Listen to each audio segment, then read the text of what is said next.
Еве сме повторно назад после рекламите, почитувани гледачи, отворивме една тема која што ќе отвориме и пред камерите, меѓутоа еве би сакала затоа што некако го завршивме делот, а јас ја прекинав Оливера, не сакав да ве прекинам, зборувавме за тоа што се случува на социјалните мрежи, затоа што сите ние сме тука активни на социјалните мрежи, како и голем број нели од граѓаните кои што не гледаат и гледаат точно што се случува.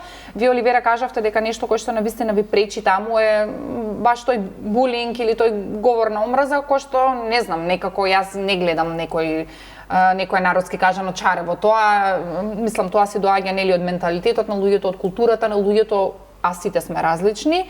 Така да кажавте дека вие баш и малку потешко сте се справиле со тоа, така?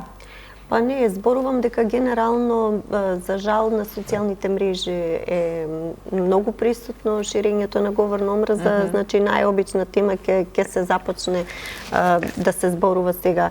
Еве конкретно денеска се пушта Safe City. И кога ќе ги прочитате коментарите надолу и ќе видите колку многу, јас тоа ќе се извинам на јавноста што така вулгарно ќе се изразам, се блуе омраза од луѓето кон нешто што навистина е ефикасно и делотворно. А од друга страна, контрадикторни едни со други, затоа што бараме европеизација, нели, да бидеме како Европа, да имаме правила, да имаме стандарди, а кога ни се внесува нешто, тогаш веќе сме онака полни со омраза, со навреди, кои ќе прочитам некој коментар дури од луѓе интелектуалци, јас навистина се фрапирам. И конкретно во мојов сегмент, значи во однос на верата, многу често се случува верата да се користи како мотив за ширење на говор на омраза. Верата е нешто што подразбира доколку сте вистински верник, вие всушност ќе ширите љубов и потоа ќе ве препознаат луѓето дека сте верник, а не да ја користите верата како мотив за ширење на говор на омраза. И сега во тој дел сметам дека кај нас потребно е да се воспостават механизми, со тоа што конкретно ќе има одредници, кои портали, кои профили би можеле да работат и да пласираат информации. Сето тоа да биде проверено, да биде прочистено, бидејќи знаеме дека информација која што може да повикува на говор на омраза и кога е од верски побуди, тогаш може да направи, не дај Боже, и војна на верска основа или конфликти на верска основа. Па конкретно во тој случај сметам дека треба да бидеме внимателни. Јас го поддржувам тој дел на ограничување. Треба внимателно се што се носи како новина да биде преиспитано, проанализирано, па потоа да се пласира. А дека ќе има конкретни резултати, ќе има, затоа што како што и Александра напомена, ние на социјалните мрежи веќе немаме контрола што се пушта и вие додека сте на работа можете да замислите вашето дете кое што на дофат постојано има мобилен телефон за да го слушнете дали отишло на училиште или дали појадувало, дали научило. Не знаете што се гледа. Значи ги имаме ние оние апликации за контрола, но сепак во тие 2 часа, ако детево е ограничено 2 часа да гледа содржини на интернет, на мобилниот телефон, вие не можете да стоите 2 часа цело време до детето и да го контролирате што тоа ќе следи на социјалните мрежи. Така да колку се добри социјалните мрежи, толку се и штетни, но пак ќе напоменам, се е добро доколку го користиме на начинот за кој што е наменет. Е моментот кај нас се што ни се даде да го имаме нештото, но како со се што се случува во човештвото, за жал и тоа го злоупотребуваме. Да, за жал. Уште едно кратко прашање, во првиот дел заборавив да ве прашам кога зборувавте за верата, нели вчера беше прв ден на Водици. Од секогаш ме интересирало, еве би сакала сега и ваше мислење да слушнам, нели се фрлаат по крстот, се осветија водите, низ цела Македонија, навистина мислам преубав чин. Меѓутоа што вели верата, еве ако можам така да прашам, со оние луѓе кои што постојано го фаќаат крстот. Имаме луѓе кои што по 5 пати го фатиле, по 6 пати го фатиле. Дали е тоа во ред? Не знам, еве така да прашам, затоа што гледам дека тоа ми поттикна, имаше некои коментари на Facebook, па така сакав еве вас да ве прашам до каде е границата, зошто тоа се случува и дали е во ред, не знам? Конкретно, значи, може некој погрешно ќе ме разбере, мене самиот чин на фрлање на крстот ми нема никаква поврзаност со вчерашниот празник. Затоа што Богојавление го символизира покрстувањето, односно крштенијето на Господ Исус Христос и пројавувањето на Бога, на Светиот Дух, значи на трите лица на Светото Тројство. А фрлањето на крстот само по себе не носи некоја символика на вчерашниот празник. Значи, крстот како символ, честен крст, е значи оној со кој што водата се осветува, дури и на било кој празник, нели, или на домашна слава, кога свештеникот ќе дојде кај вас и треба да освети, значи да направи водосвет, го користи крстот за осветување на водата, бидејќи има тајна со која што, значи, со изрекувањето на самите зборови и со пуштањето, потопувањето на крстот во водата, водата се осветува. И тоа е символиката зашто крстот се користи, нели, при осветување на водата. Сега, точно е дека ние имаме осветување на водите денот кој што претходи пред Богојавление. Но меѓутоа јас ќе кажам, може би многумина ќе ме разберат погрешно, бидејќи Свети Климент Охридски зборува за тоа, за покрстувањето, бидејќи во периодот кога тој живеел, имаме ние, значи, озогласени катехумени луѓе кои што не можеле да влегуваат во црквата, па се правело нивно покрстување за да можат да дојдат и да се причестат. Ние во овој период, во ова време во кое што живееме, значи луѓето кои што ја практицираат верата, кои што се верници, сето тоа го имаат како можност, значи, и да постат, и да се причестуваат, и да се крштеваат, значи сето тоа нас ни е овозможено.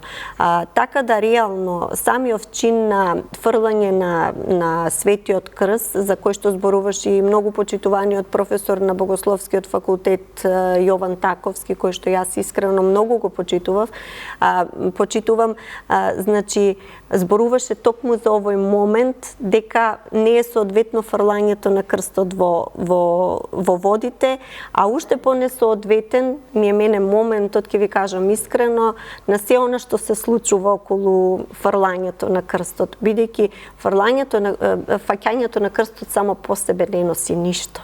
Доколку вие не сте вистински верник, доколку не ја практицирате верата на вистинскиот начин. Затоа што крстот е символ на распетието Христово. Така да фаќањето на крстот нема да ви донесе вас ниту здравје, ниту среќа, ниту не знам какви суеверија кои што кружат околу тоа кога некој ќе го фати крстот. Така да зборувам за оној тренд кој што се јавува кај нас, за жал, околу фаќањето на самиот крст. Вие имате дури моменти каде што сум слушала дека одредена група на капачи се групираат, па пуштаат некого напред, тој треба да го фати крстот, па не дозволуваат другите да влезат, па нели сме биле сведоци на случаи кога имало тензични ситуации или кога некој ќе го фати крстот, па насила му се одзема во водата.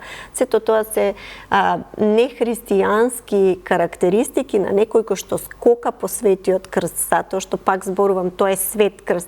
И искрено и јас и вчера на вчерашното гостување го посочив моментот дека детенце кое што тогаш имаше отприлика 14 години скокаше по честниот крст бидејќи сакаше да го фати за да го однесе кај неговата мајка која што беше болна од канцер, беше давено во водата од другите капачи за да му биде одземен крстот. Зарем тоа е христијански. Значи ние тука тој момент не го запазнуваме вистинското чествување на тој празник и сметам дека сите тие кои што одат да скокаат по крстот, првенствено треба да постат, да се причестат, да присуствуваат на светата литургија, па потоа нека одат и нека моментот на фрлање на честниот крст биде само продолжение на се она што е практицирање на вистинската вера и тогаш ќе добие вистинска димензија. Интересно е да се слушне ова. Да одиме сега со фотографии, затоа што во овој дел би сакале да ги покажеме и фотографиите. Ќе ја замолам режијата доколку се подготвени фотографиите од Анастасија да ги видиме, затоа што имаше доста Анастасија, јас одбрав неколку, затоа што сите гости ми пратија по многу слики, па сега на мене се остави што ќе се прикажува, така да ете разновидни се фотографиите. Анастасија повели со коментар. Па, сите овие фотографии се од изминатата година и од се тоа што, нели, од моите патувања и посети пред се во Италија, дели во Франција. Секако од, нели, работни ангажмани. Чиф излог гледам, тука ова е дел од значи еден од штандовите, да речам, на Milano Fashion and Jewels, кој што беше всушност и повод некако за многу интересно, мислам, повод специјално за тоа да се отиде таму, по барање како новинар да се покрие, нели, тој настан, каде што сите кои што се професионалци од модата може да си, нели, да го посетат и да слушнат некои инсайдерски информации, да така да кажеме, како и насоки или дури има и предавања, има модни ревии, нели, или дури и разговори на тие компании и фирми кои што се таму и кои што изложуваат. Да, фотографија. Да, затоа што има премногу. Ова исто така од истиот настан. Од истиот настан е и интересно е дека во позадината, нели, фотографијата на Milano Fiera, всушност локацијата каде што се случува тој Milano Fashion and Jewels. Ова е од моето последно интервју со председателот на Камера Национале де Мода Италијана, Карло Капаза, кој што, нели, тоа е организацијата која што, асоциација всушност, која што ја организира Миланската модна недела. Ова е од последното интервју, ексклузивно на отварањето. И ова е еден друг дел од мојот приватен живот кој што ми одзема доста голем дел. Ова е последното кученце кое што е спасено од нашите улици, буквално од сам ден на раѓање. Најдено. Како е неговото име? Дейзи. Дейзи. Едно од тие кои што успеа да преживеат, буквално туку што, нели, најдени фрлени од раѓање. За среќа, ете, има, јас ја велам среќлија. Да. Ова е Ханан, за некои од социјалните мрежи познат. Тој е со хрватско потекло, меѓутоа живее во Америка и е еден од највлијателните контент креатори во мода во моментов. Ханан Бесовиќ, да, кој што сега веќе I Deserve Couture му е англискиот профил. Сега има и оне што прича о моди за наше поднебје. Ми излегол негде на Инстаграм. И да, еден од највлијателните каде што мислам зборува и за дури за некои балкански појави знае да прокоментира. Ова е на ревијата на Марни, каде што баш беше препознавање и вика, ти си она наша. Да, ова исто така. Ова се од последните изданија во март и во септември каде што присуствував. Малце е динамично и е тешко да би рекла, значи, да се присуствува постојано како што би требало. Од наше поднебје финансиски исто така е тоа многу изискува. Ова е мојата омилена личност на Инстаграм. Ето, многуте. Кародар. Да. Тоа се ја ги одвоив како некои ликови кои што да се присутни на социјалните мрежи, меѓутоа имаат многу, би рекла, позитивно влијание. Значи, тоа е многу битно. Тоа е многу важно, да. Она е баш буквално на секоја светска ревија, не пропушта. Не само тоа, туку таа доста позитивно влијание има за начинот како да се грижиме за сопственото тело, како да избереме што да избереме кај брендовите, значи тоа се некои содржини кои што сметам дека не само така површно дека се појавиле таму. Ова е од отварањето на Milano Fashion Week. Да се случува, имаат многу добар хаб каде што ги поддржуваат младите таленти и со курирана изложба, нели, го прават тоа. Да, занути. Мислам, нели, имаме можност кога сме таму да имаме и средба со дизајнери, посебно кога се работи за презентации. На ревиите малку потешко бидејќи се трча буквално од една до друга ревија, имате можности, нели, за бекстејдж веќе. Така. Ова е еден од моите омилени контент креатори, би рекла. Затоа што е исто така многу специфичен и со многу интересна естетика. А сега веќе и... Кој е ликот? Кажи нешто за него. Извинувам, ако се блокира. Како беше? Ќе го најдеме на Инстаграм? Симоне Гуидарели. Да, тој исто така контент креатор, стилист, веќе и стилист, работи на доста ревии во позадина. И многу често веќе се среќаваме, бидејќи јас сум таму веќе 14-та година да се тера, како сум како акредитиран моден новинар на Миланската модна недела, нешто помалку од пред ковид и во Париз. Со, нели, колку и како се може да се присуствува, затоа што модните недели се случуваат постојано, значи модата е многу активна. Нема празници, нели? Таму. Москино, на последната ревија. И кога сме веќе кај модните новинари, Сузи Менкес, легендарен лик, ова е на последната ревија каде што беше Джорджо Армани всушност, и малку имавме можност да си поразговараме, особено за тој момент на колку се различни медиумите и како таа пристапува и на тој момент како ги користи социјалните медиуми сега, нели?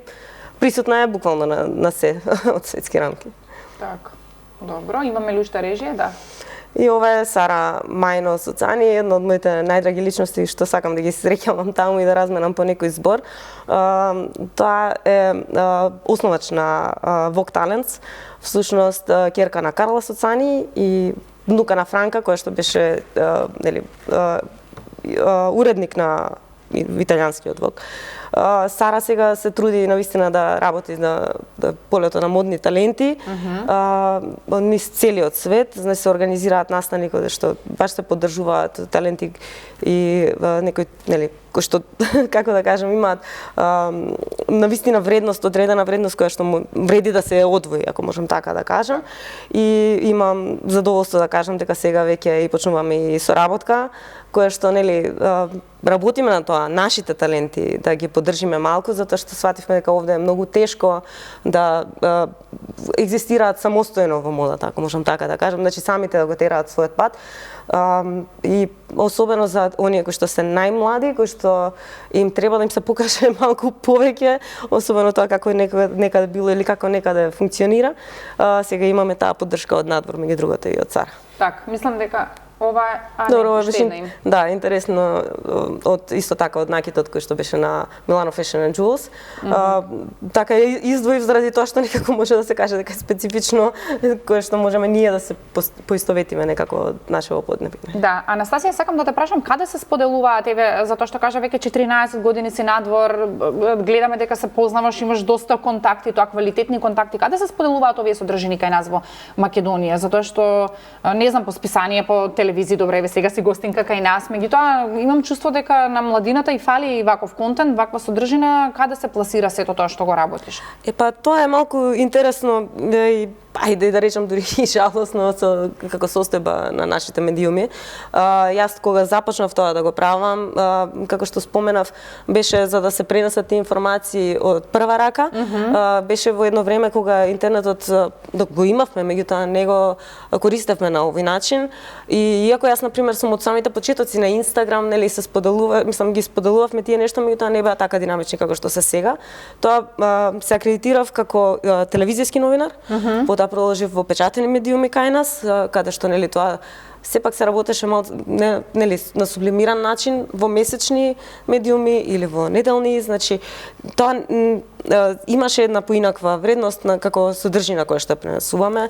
Сега само на социјалните мрежи, за жал. Многу е тешко да се допре до таа публика, ако веќе зборуваме, нели, телевизиски или печатени медиуми, бидејќи ги нема. И кога веќе се е достапно, доколку не сте таму, исто така многу потешко, а секако многу е важно, за мене е важно да се рафинира информацијата и тоа што го гледаме, без тоа да биде само една динамика, само да се одржи, нели, таа динамика таква како што ја наложуваат социјалните мрежи, затоа што модата навистина има една подлабока нишка која што, нели, мислам дека треба да се одржи дури. Да, и треба да се пренесе на вистинскиот начин. Да, ти благодарам многу за фотографиите. Од Антонио следно режија ако се подготвени. Антонио исто ни прати многу, не знам што сум одбрала точно, гледав да не бидат толку многу фотографии, па да, претпоставувам, да. Повели, Антонио. Вака, значи, ова е од таа фотосесија што беше за мојата книга, една од тортите, од колачите што... Ова ли посна? Да, и има во книгата. Еве се гледа, нели, хамерот како сме сликале со ќошето од едната страна, да. Значи, овие не се тие што завршија во книгата, туку јас што сум се сликал од страна, чисто да се види атмосферата и ги ставав на стори често пати. Така да, и овој рецепт го има. И овој рецепт го има во книгата, меѓу другите. Еве, ова се мафините што еве се гледа дури позадината како изгледало се до тоа позади сцена. Овие мафинчиња исто така ги има, посни се. Практично се прави една голема мешавина се користи после дали за торта, дали за палачинки или за мафини. Така, може да се бираш што сакаш. Да, се прави голема мешавина и после се зема таа мешавина се комбинира со постно млеко или некои други додатоци и се прават практично се овие, значи, две работи направени од исти рецепт. Да. Супер. Ова е на последниот маратон. Прв пат трчав полумаратон, инаку се трчав по 5 километри. И тоа трчам јас не знам колку веќе со години, да не речам уште некаде од 8 одделение кога сум бил. Ама еве не сум се осмелил да трчам полумаратон, на пример. И не знам зошто така се сетив и реков оваа година ќе се спремам за полумаратон. И баш се погоди жешко, тоа беше страшно, август, септември кога беа подготовките, ама за среќа на маратонот беше ладно. И баш убаво поминав и не знам, мене ме беше убаво чувство. Но истина препорачувам тој што сака да се испроба, задолжително тоа да го направи. Еве, имав сега последно серија од рецепти пред Нова година, што доста добро ми помина, посебно пројата. И тие се постни, значи затоа што беа нели пости, инаку објавувам секакви рецепти. Ова е постна проја што мислам дека има во книгата, сега не знам дали заврши во финалните, сега одамна не сум разлистал да се потсетам што заврши во финалните рецепти, ама ова е едно од тие прои кои што ми донесува и мене доста и фоловери на Инстаграм. Сум забележал дека колку поедноставни рецепти објавувам. Да, на пример тавче гравче или не знам такво да објавиш, имаш еден куп или компир манџа, имаш еден куп лајкови, споделување слично, така да некако се држам и до тие. Ова е атмосфера од една од работилниците што ги држам вообичаено. Често пати фирми ме повикуваат за да правам работилници, па имам кратко предавање и после тоа готвиме. Мислам, готвење, тоа не е нешто готвење, туку секогаш поентата ми е да се направат оброци на брз начин. Или зборуваме за брза храна малку.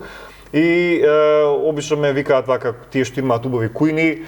Во позадина се гледа, се гледа во позадина екран, таму е нели предавањето и после наму е подготовката на храната и секогаш многу убаво се помирам. Јас имам многу трема пред тие работилници, искрено. Не знам зашто, како изгледаш така. Да, секогаш имам трема. Можеби блискиот контакт, прашањата. Можеби, да, ама па после уживам, стварно ми е убаво. Еве кога сме кај трчањето, ова ми е во Битола на трчај бе сликано во септември беше. Таму бев само како нутриционист, доаѓаа луѓе што трчаа, после за кратки совети. Меревме колку имаат мускулна маса, вода во организмот и слично. Тоа беше супер искуство. Директно доаѓаа луѓе, нели си комунициравме и видов колку луѓе ме следат тогаш на лице место. Браво. Да. Специјално некои доаѓаа дури само да се поздрават. Ева ми е работната атмосфера, овдека сум заглавен некаде веќе, мислам дека 19-20 часот беше и тука се сликнав и го ставив ова на стори за да се види дека собствен бизнес не значи работа од 8 сати или не знам, туку може да биде некогаш и бога ми 24 часа. Те разбирам. Така да тоа ми е. Ова ми е еден од последните рецепти. Овој може да се претвори во постна варијанта, затоа што нема јајца, ама јас го правев со обично млеко, инаку е основата овесни снеголки и обично млеко, може со сојино млеко, значи може било како да се направи. Со јајца не сум го испробал, дали може би и порофита структура ќе се добие, ама колачов е баш потсетува на оние класични марсна торта. Така бар ги викале, мајка ми бар така правила.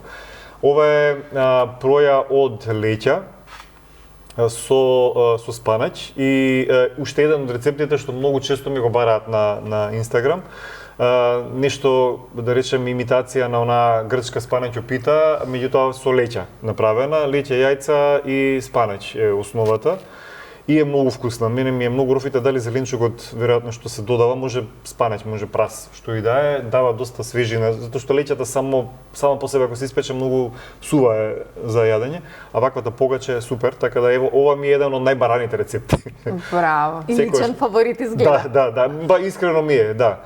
Овдека сум во Србија, баш бевме пред некое време и често одам во Куршумлиска бања.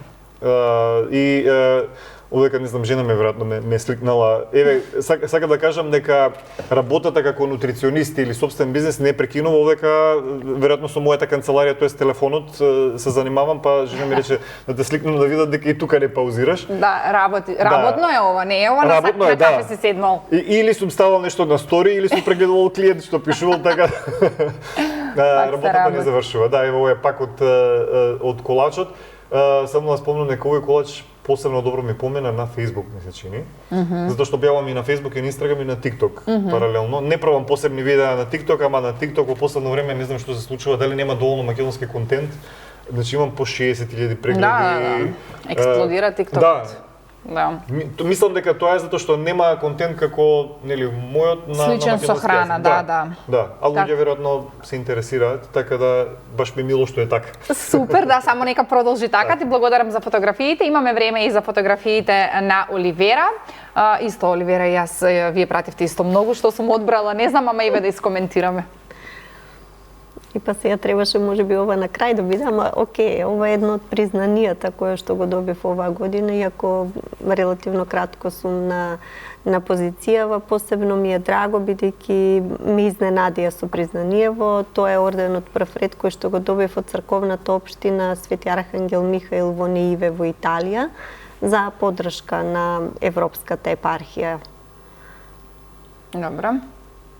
Вртете режија, да видиме што е следно. Ова е пред Нова година, значи јас сум дел од повеќе хуманитарни организации, го запазувам тој дел, сакам да помагам на луѓето бидејќи сметам дека така даваме свој придонес во човештвото. Конкретно оваа фотографија имаше USB-а на Тајзи, нашиот познат македонски пејач со кој што лично се познавам и за кого што сакам да кажам дека исто така многу голем хуманист, па сметав дека за Нова година наместо да купам подароци пред се за најблиските, а потоа и за останатите, подобро е тие средства да ги наменам и да купам по едно USB, кое што, ете, ќе слушаме истовремено квалитетна музика, а од друга страна ќе помогнеме некому кому што навистина е потребно, бидејќи самава хуманитарна акција беше наменета за настраданите во Кочани. Добро. Ова е од посетата во Рим. И тоа е обично и јас креирам вакви контенти понекогаш кои ќе ми дојде затоа што во моментот нели ќе ми дојде некоја мисла и за да си ја заштитам бидејќи сега со социјалните мрежи многу често се крадат содржините. Мислам дека овде, бидејќи не ги носам очилата, дека зборувам за моментот, дека во моментот кој ќе станеме слепи за туѓата болка, тогаш нашата човечност умира. Нашата човечност умира. Конкретно се сеќавам, ова е пред фонтаната Ди Треви во Рим. Така. Ова е сега пред Нова година со мој драг пријател Гере Трипков, мислам дека е познат на нашата македонска јавност, едно момче кое што навистина работи за лицата со попреченост, дава сестрана иницијатива, работи да помогне на таа заедница и конкретно присуствував на инклузивната работилница која што тој ја организира по повод Нова година и се обидува како еден Дедо Мраз на точак да на велосипед се извинувам на лицата со попреченост да им направи една вистинска радост по повод новогодишните празници. Одлично.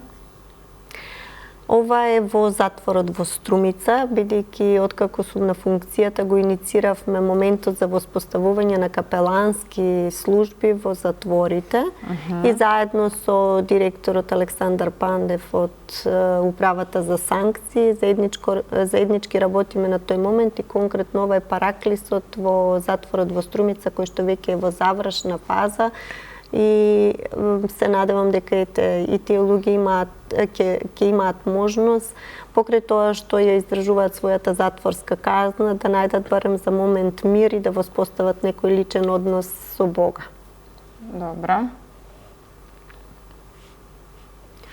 Ова е од светската конференција која што годинава се одржуваше во Крушево и на која што Комисијата за односи со верски заедници и религиозни групи го презентираше своето истражување поврзано со религијата и младите.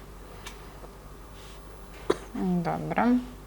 Ова е списанието во кое што излезе самото истражување сега неодамна од страна на Филозофскиот факултет во кој што се влезени сите истражувања кои што на самата светска конференција за религиски диалог беа представени во тие 3 дена во јуни годинава.